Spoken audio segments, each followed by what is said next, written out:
உலகெங்கும் இருந்து கண்டுகளித்துக் கொண்டிருக்கும் நெக்ஸ்ட் நேயர்கள் அனைவருக்கும் உங்களின் மருத்துவ ஜோதிடர் எஸ்ஆர் சங்கரேஸ்வரியின் அன்பான வணக்கங்கள். இன்றைய தலைப்பில் நம்ம பார்க்க போகிறது மே மாதம். மே மாதம் அப்படின்னாலே பாருங்கள், பொதுவாக வெயிலின் உக்கிரம் அதிகமாக இருக்கும். சூரியன் அவருடைய வீட்டிலிருந்து 9ஆம் வீட்டான மேசத்தில் ஒரு மே 15 வரைக்கும் இருப்பார். அப்படி இருக்கிறப்ப தான் பாருங்கள், அக்னி நட்சத்திரம் அப்படின்னு சொல்லக்கூடிய நாட்கள் இருக்குது. கடுமையான வெப்பத்தோட தாக்கமும் இந்த நாட்கள் தான் இருக்கும். மே 15க்கு அப்புறம் காலபுருஷனி 2ஆம் வீடான ரிஷபத்துக்குள்ளே என்றாகிறாரு. அப்போ இந்த நேரங்களில் பாருங்கள், வெயிலோட தாக்கம் கொஞ்சம் குறைஞ்சி, அப்போ தான் கொஞ்சம் இடியோடு இருக்கக்கூடிய மழை கொஞ்சம் பெய்யறதுக்கு வாய்ப்பு அதிகமாக இருக்குது. இந்த நேரங்களில் பொதுவாகவே பாருங்கள், சுப காரியங்கள் அதிகமாக நடக்கக்கூடிய வாய்ப்புகளுமே ரொம்ப அதிகமாகவே இருக்குது. பொதுவாகவே இந்த நேரங்களில் தான் முக்கியமான முடிவுகள், வீடு கட்டுறது, வீடு வானம் தோன்றது, வீடு போர் போடுறது, புதுமனை புகுகுலா எல்லாமே பாருங்கள் இந்த மே மாதம் 15ஆம் தேதிக்கு அப்புறம் நிறைய பேர் அதுக்கான ஒரு முயற்சி எடுக்கிறதுக்கான காலமாகத்தான் இந்த காலகட்டங்கள் இருக்குது. மே மாதம் முழுவதுமே பொதுவில் பார்க்குறப்ப அங்கங்கே சின்ன சின்ன சண்டை சச்சரவுகள், மனசுக்கு ஒரு நெருக்கடியான உணர்வுகள் இருக்கிற மக்கள் அனைவருக்குமே பாருங்கள் அந்த வெப்பத்தால் வரக்கூடிய நோய்கள், அம்மை நோய் எல்லாமே இருக்கிறதுனால தான் பாருங்கள் மாரியம்மன் வழிபாடு இந்த மே மாதம் முழுவதுமே உலகத்தில் உள்ள எல்லா மக்களுமே அதிகமாக பயன்படுத்தக்கூடிய வழிபாடு செய்யக்கூடிய அமைப்பாக தான் இந்த மே மாதம் முழுவதுமே இருக்கும். அன்பான துளாராசி நேயர்களே, இந்த மே மாதம் உங்களுக்கு நீங்கள் ஏற்கனவே தேனி மாதிரி ரொம்ப சுறுசுறுப்பாக இருக்கக்கூடியவங்க தான். ஒரு சிலருக்கு பாருங்கள், அந்த இருக்கக்கூடிய சோம்பேறித்தனத்தை நீக்கி சுறுசுறுப்பாக இயங்கக்கூடிய தன்மை இந்த மே மாதத்தில் உங்களுக்கு அதிகமாகவே இருக்குது. அப்போ இந்த மே மாதத்தில் நீங்கள் என்ன செய்வீங்கன்னா, புதுசாக ஏதாவது முயற்சி எடுப்போம், ஏதாவது வேலைக்கு ஏற்கனவே போகிற இடத்துல கொஞ்சம் இதாக இருக்குது, இழுபறியாக இருக்குது, அங்கே நமக்கு பிடிக்காதவங்க வேறு வேலைக்கு சேர்ந்துருக்காங்க, அப்போ நம்ம வேறு இடத்துக்கு வேலைக்கு போவோமா அப்படின்னு குழப்பங்கள் வந்துகிட்டே இருக்கும். அப்போ அதற்கு ஏற்ற மாதிரி நீங்கள் முடிவுகள் எடுத்து வேறு இடத்துக்கு வேலைக்கு ஒரு அப்ளிகேஷன் போடுறதோ, இல்லை ஒரு விண்ணப்பம் கொடுக்குறதோ, தெரிஞ்சவங்கள்ட்ட சொல்லி வைக்கிறதோ வாய்ப்புகள் ரொம்ப உங்களுக்கு இந்த மாதத்தில் அதிகமாகவே இருக்குது. அதனால் பாருங்கள், அதற்குண்டான முயற்சிகளையும் நீங்கள் தடையில்லாமல் செய்யவும் ஆரம்பிப்பீங்க. அப்போ இந்த காலகட்டத்தில் உங்களால் முடிந்த அளவுக்கு புதிய வாய்ப்புகளை நீங்கள் கொஞ்சம் பயன்படுத்திக்கங்க.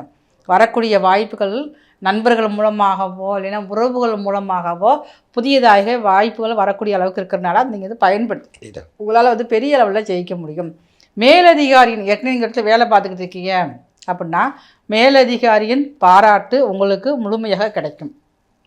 அவங்களே பாருங்கள், முழுசாக உங்களை மனமுவந்து உங்களை பாராட்டக்கூடிய அமைப்பில் தான் உங்களுடைய செயல்பாடுகள், வேலை திறமைகள் அதிகமாக இருக்கும். துளாராசிக்காரர்களுக்கு சின்னதாக ஒரு மனசுக்குள்ளே ஒரு ஏக்கம் இருந்துக்கிட்டே இருக்கும். நம்மக்கிட்ட யாராவது உங்கள்கிட்ட நல்லா ஃப்ரெண்ட்ஷிப் வச்சுக்கணும் அப்படின்னு நினைப்பீங்க. ஃப்ரெண்ட்ஷிப்புக்கு முக்கியத்துவம் கொடுப்பீங்க. ஆனால் பாருங்கள், அந்த ஃப்ரெண்ட்ஸுகளால் தான் உங்கள் வாழ்க்கையில் அடுத்த கட்டத்துக்கும் போக போகிறீங்க. அந்தளவுக்கு உங்களுக்கு வாழ்க்கையில் இந்த மே மாதம் முழுவதுமே உங்களுடைய மனம் முழுவதும் ஃப்ரெண்ட்ஸுக்கு அவங்களுடைய முடிவுகளில் நீங்கள் முடிவுகளை கேட்டு செயல்படக்கூடிய தன்மைகள் இந்த மே மாதத்தில் அதிகமாகவே இருக்குது. பண வரவு அதிகரிக்கும். ஆனால் என்ன தான் பாருங்கள், பண வரவு வந்தாலும் சில திடீர் செலவுகள் ஏற்படக்கூடியது இந்த மாதம்தான்.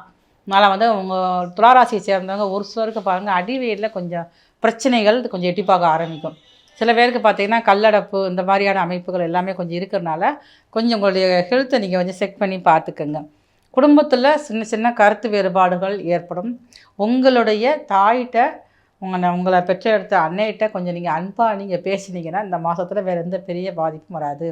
ஏன்னா அவங்களுடைய ஸ்தானம் ரொம்ப வலுவாக இருக்குது. அவங்க மூலமாக உங்களுக்கு அதிகமாக ஆதாயத்தை அடைய போகிறதும் துளாராசிக்காரன் நீங்கள் தான். அப்போ அவங்ககிட்ட கொஞ்சம் மனசு கஷ்டப்படுற மாதிரி சில விஷயங்கள் நடந்துக்கிறாமல், எவ்வளோ தான் கோபம் டென்ஷன் இருந்தாலுமே அவங்கள்ட்ட கொஞ்சம் மனசு விட்டு ஏமா நீ சாப்பிட்டியா அப்படின்னு சொல்லி கேட்டுக்கிட்டிங்கன்னா இந்த மாதம் முழுவதுமே மிகவும் சிறப்பான மாதமாக இருக்கும்.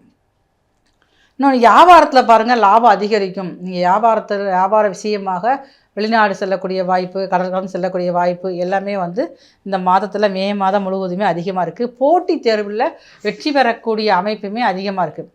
ஏற்கனவே ஒரு போட்டின்னா நீங்கள் அதை விட்டு கொடுக்கவே மாட்டீங்க, உயிரை கொடுத்தனாலும் ஜெயிக்க நினைப்பீங்க பார்த்தீங்களா. அப்போ இந்த மாதம் முழுவதுமே போட்டி பந்தயங்களில் சவால்களில் வெற்றி பெறக்கூடிய அமைப்புகள் ரொம்ப அதிகமாக இருக்குது. திருமண யோகம் நன்றாக இருக்கிறது.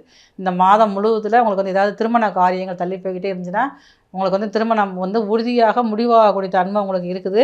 அதே மாதிரி பாருங்கள், நீங்கள் மனசு அமைதி இந்த மாதத்தில் கொஞ்சம் ஏதோ ஒரு வகையில் நிம்மதி கிடைக்கக்கூடிய வாய்ப்புமே அதிகமாக இருக்குது. உங்களால் முடிந்த அளவில் இந்த மாதத்தில் ஒரு வாரத்துக்கு ஒரு முறையேனும் உங்கள் ஊரில் இருக்கக்கூடிய பெருமாள் ஆலயத்துக்கு சென்று அங்கே போய் அங்கே இருக்கக்கூடிய ஆஞ்சநேயரை நீங்கள் வழிபாடு செஞ்சுட்டு வரணும்.